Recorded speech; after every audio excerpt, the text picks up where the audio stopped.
So mga langga, good morning. Maaga tayo nagising kasi may pasok ako ngayon. So ang pasok ko ngayon 9 to 7 ng gabi. Kaya nagmamadali ako langga kasi alas 7 na ng umaga. So nagluluto ko ako ng langga.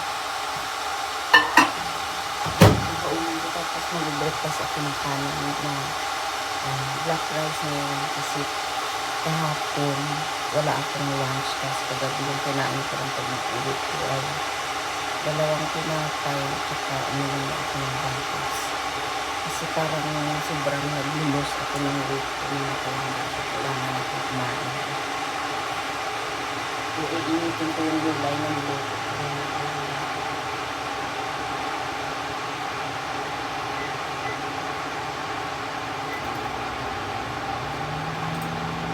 Nagluluto ako ng babaunin ko para sa trabaho. Yung baon ko pala mga palangga ay yung saging, ito, tsaka yung itlog. Medyo ang hirap pag magmamadali ka.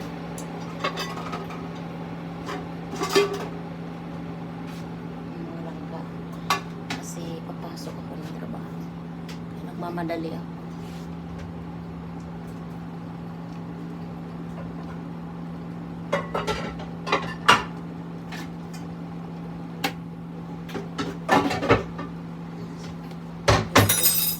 Kailangan natin magligpit-ligpit kahit kunti sa bahay.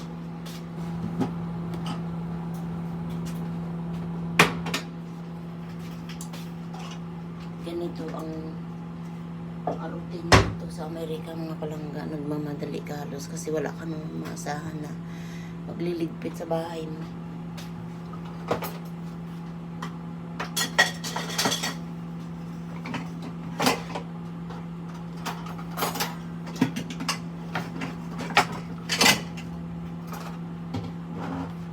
Nagmamadali ako mga palangga kasi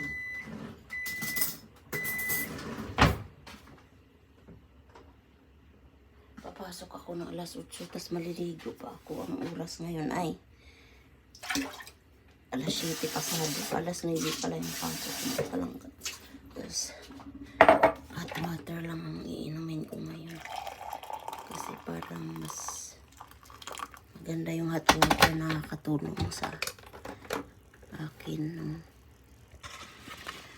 Hot water tsaka kakain pala ako ng kanin.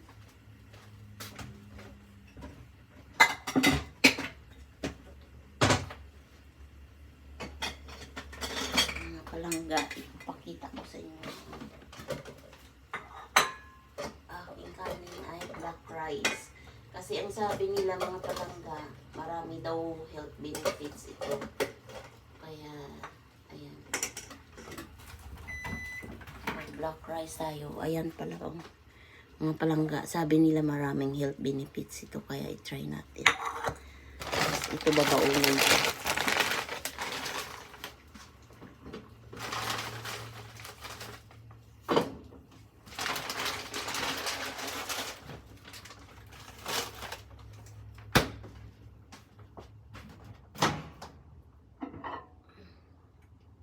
Ito mainit.